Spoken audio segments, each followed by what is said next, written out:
Chapter 11 Close Calls on page 82. First comes the elevator test. We get on at the third floor of the library with two other people, and then four more students with enormous backpacks pile in at the second floor. It could get very bad. People crushing my feet, shoving me into the walls, discovering the alien in their midst, screaming, freaking out. But none of that happens. Everyone jams onto the far side of the elevator, and no one says a word. And I can see it's because this girl's long white cane is like a magic wand. She holds it in front of her, almost vertical to take up less room, her fingers on it like it's a long pencil, and it comes up almost to her nose. No one wants to bump into the blind girl. So her cane is why I pass the elevator test so easily. Plus, it's a short ride to the first floor. We go past security, and there's Walt. He sees the girl and says, "Hey, Alicia, how's it going?" She smiles and says, "Fine. See you tomorrow."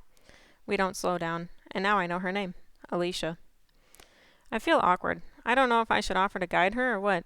She holds her cane out ahead of her, sweeping it back and forth like radar. When it touches the door, she stops. Softly, I say, "I'll get that." And she waits while I push it open, and then she's off again, out and down the steps onto the pavement. I know she must have traveled this route a lot of times, but the way she steps ahead is still pretty amazing. So I say, "You get around by yourself really well." She gives me a thin smile and says, "Yeah, and if I work extra hard for another 10 years or so, I'll be able to go places about as easily as your average 6-year-old on crutches. So that's something to look forward to, right?" Then her smile warms up. Oops, more sarcasm. We're facing the street in front of the library entrance. She stops and brings the cane straight up in front of her. She points west and says, "I live about 4 blocks that way. How about you?" And she smiles. I'm not 100% sure, but I think she'd like to keep talking. I start carefully. I live south and east of here, but I could take a little detour. 4 blocks isn't so far. Which isn't exactly true. It's at least 5 degrees colder now, and the breeze has shifted. It's coming in off the lake. I'm cold, but I have shifted back to Greek warrior mode. What's a little discomfort to one such as I? She says, "That's great." Then she puts out her right hand toward me. "Here, let me hold on to your elbow. That way we can walk closer to your speed instead of mine. You can be my eyes for a few blocks, okay?" "Okay? No, it's not okay. You see, I've got no clothes on, and you're a girl who wants to hold my arm and go for a stroll along 57th Street. But I can't say that. If I say, "No thanks," then it'll be like I think she's a leper or something, and it'll hurt her feelings, which seems easy to do.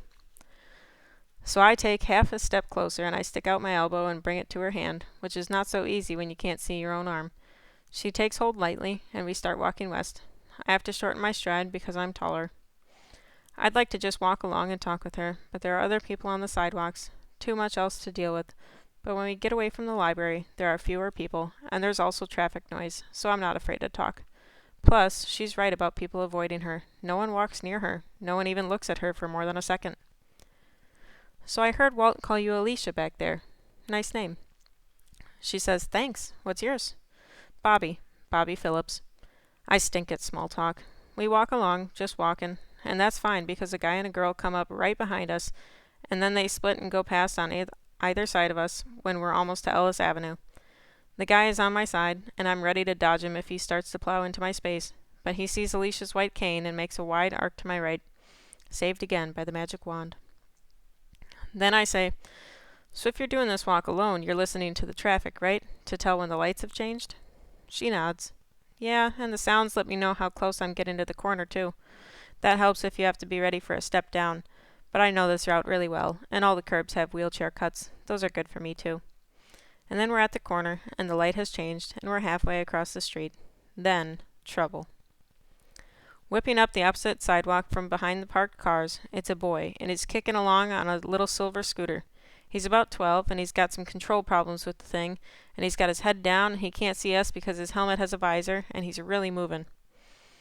I shout, "Hey!" and he looks up, but he's not stopping, so I grab Alicia's arm and pull her to the right just in time to keep her from getting nailed. And as I pull her out of the way, she lets go of my elbow and puts her hand out to catch herself. The kid shouts, "Hey yourself, lady!" and flips us the bird as he zooms off along the sidewalk. So we make it to the other curb, and we're not dead, and nobody's too near, so I say, "Close call. Sorry about that. Some kid on a scooter. You all right?" And I look at her face, and she's not all right, not at all. There's a look on her face, a little scared, partly confused, partly something else, like disgusted. And I know why. Because when I yanked her off balance and she put her hand out, her open hand went right up against my rib cage, almost into my left armpit. And she knows what bare skin feels like. "You don't have a shirt on?" It's not a question. She takes a half step back and says, "I mean, I thought it was weird when I took your elbow and you didn't have long sleeves or a jacket, but I just figured you were wearing a t-shirt or something because it's so warm earlier. It was so warm earlier. But like even back in the library? How can you not have a shirt on in the library? And out here? It's cold now. It's February." And I can't deal with this. Not now. I can't stand here on the street corner and tell her that as weird as she thinks it is, it's actually 10 times stranger than that, 100 times stranger. "What's going on? Talk to me. Are you there?" I gulp. "Yeah, I'm here. But look, can I try to explain this later? Like, could I call you at home? It's not what you think." Her face becomes fierce, a mask, almost primitive. "It's not what I think? So now you know what I think? Is that it?" "Believe me, you don't. Because right now I think that for the last half hour I've been hanging out with some strange guy with no shirt on who's probably covered with tattoos, and I bet you have some piercings and some terrific body jewelry, right? So just get away from me, Bobby Phillips, if that's even your real name. You're not the first creep to try to pick up a cute little blind girl, and I'm not stupid. I know exactly where I am. This is my neighborhood, and I am walking home now, alone. And if you come near me, like if I even think you're near me, I'll scream. And every shop owner and everybody who lives along this street knows who I am, and they'll be out here to bust you in a second. So go. Now. Go and let me hear you yell goodbye from the other side of the avenue. Go. Now." I don't say anything because a lady is walking past us, frightened of this blind girl who seems to be yelling at no one. If I were even a little bit guilty of anything, I'd just walk away. If I hadn't told her my name, and that my mom works for the university, if she had no way to trace me, I'd just walk away, which would be the smart thing to do, even now. But now I'm mad too, because she has no right to yell at me. I haven't done anything wrong, I haven't lied to her, and I'm not going to. I'm not a creep, and I won't let her think that about me for the rest of her life. So I say, go ahead and scream. Scream all you want. I'll stand right over here, about 10 feet away, and when you're done screaming, and everyone comes to help you, and they come and try to haul me away, and they can't even find me right on this corner, then maybe I'll tell you what's really going on. Because you don't have a clue. Not a clue. No one does. So go ahead and scream. Let's see what happens." That face of hers. It's running through about 10 emotions a second. But there's one emotion taking charge. It's the fear. Like me on that first night at home. Alicia's alone in the dark, and she's afraid. And it just keeps building. She sucks in this huge breath, and I think she's really going to do it. Just scream bloody murder. But she holds the breath for 5 seconds, 10 seconds, then she lets it hiss out slowly. Her voice is hard and flat. "So tell me the truth. Tell me the big secret. Tell me how come you're not some shirtless creep." She's gripping her white cane with both hands, ready to use it like a samurai sword. "Simple. Because I'm not just shirtless. I'm also pantsless and boxerless and sockless and shoeless. I'm not wearing any clothes at all. You wanted the truth, and I swear to God that's what I'm telling you. And if I'm telling you the truth, that I'm naked, then how come there's not a huge crowd standing around us right this minute? How come?" She's really confused now, and even more afraid. So I say, "One possible reason a completely naked person is not drawing a crowd would be that everyone is as blind as you are. And the only other reason isn't even possible. That would be that no one can see me. So which do you think it is, Alicia? Is everyone around us blind? Or am I invisible?" It's like I've just slapped her across the mouth. She comes to a full stop. Then, furious, she hisses. "Very funny. Oh, look," she says, her voice dripping bitterness. She jerks her hand up and holds it out in front of her face and acts like she's opening her eyes extra wide. Well, I'm invisible too. Ice and granite and stainless steel. Why don't you just take your sick humor and go away, Bobby?" She practically spits the name into my face. Alicia doesn't know what to do. And again, I think she might just start screaming. Instead, she takes her right hand off her cane and holds it out toward me. Her hand is trembling. Here, let me hold your hand. Her voice is shaky now, but she sure has guts. I don't know what I'd be doing if our places were reversed. Probably be screaming by now. I put my hand on her palm, and she clamps onto it. It's a powerful grip for such delicate-looking fingers. Is anyone walking toward us? I scan the sidewalk. Yeah, there's a guy just coming out of the Starbucks. He'll be here in about 15 seconds. When he's right next to us, you squeeze my hand once, okay? I gulp, because she's really got a grip. And if she's going to try to get this guy to call a cop or something, then I'm going to have to work to get loose. But I say, fine, whatever you say. Because I want her to know I'm not lying. The guy is almost next to us, and I squeeze her hand.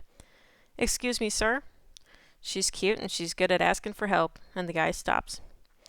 In a voice that's louder than it needs to be, the man says, Yes, can I help you, miss? Do you need to get across the street? My heart is jumping around in my chest, and I'm tensed, ready to cut and run. Alicia smiles at the man and says, This guy right here next to me, can you tell me if he's taller than I am? We've been having an argument because I think I'm taller than he is. What do you think?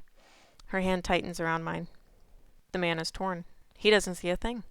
I can tell this guy is worried that he's going to hurt this blind girl's feelings. But he clears his throat, and he says, The guy there next to you? Miss, actually, there's no one there. She shakes my hand like a puppy shaking a rag. He's right here. I'm holding his hand. Who's taller? Can't you tell? Her voice is shrill, almost frantic. The guy doesn't like being called a liar. Miss, whoever you thought was there next to you, he's not there now. And I've got to go before the light changes. And he cuts across 57th Street, glancing back once, shaking his head.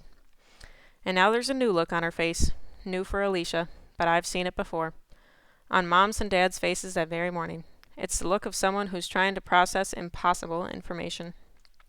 Because when something impossible happens, everything else comes unglued. She's having trouble breathing. Then, the first words.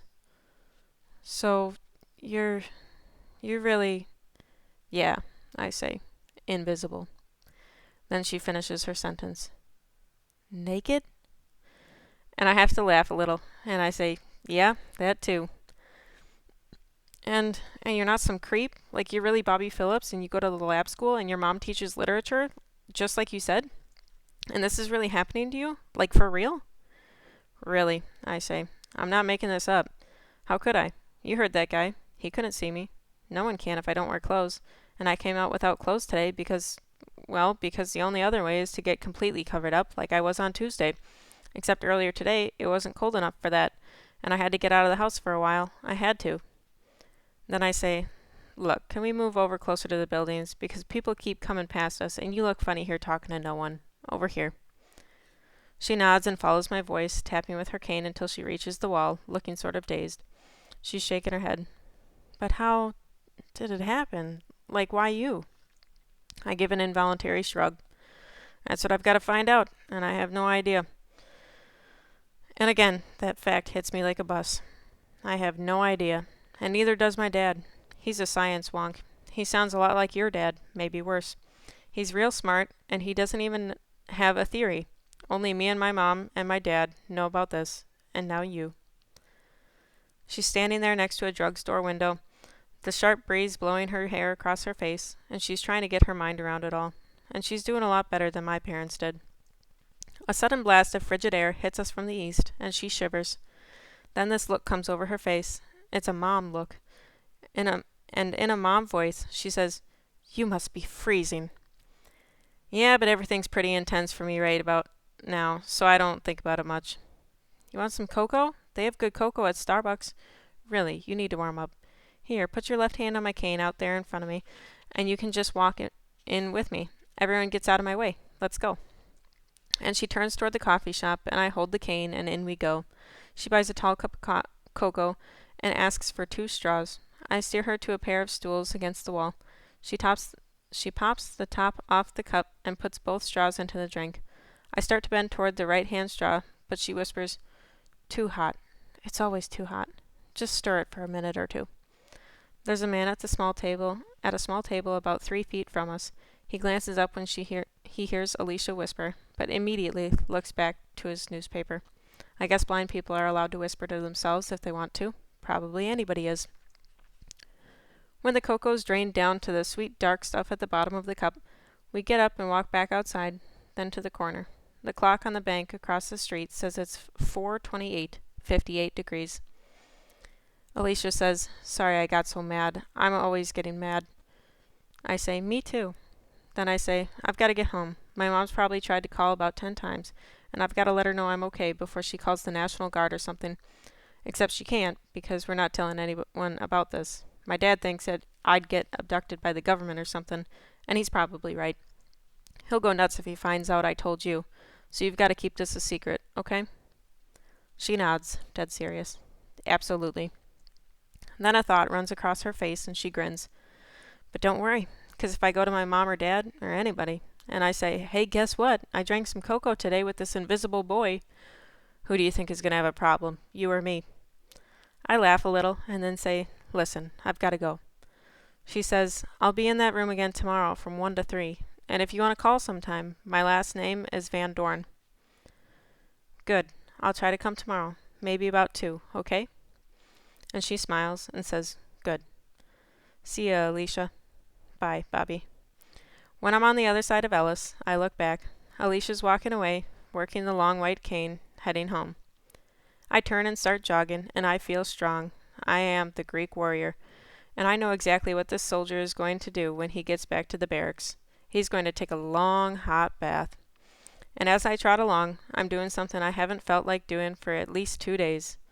I'm smiling.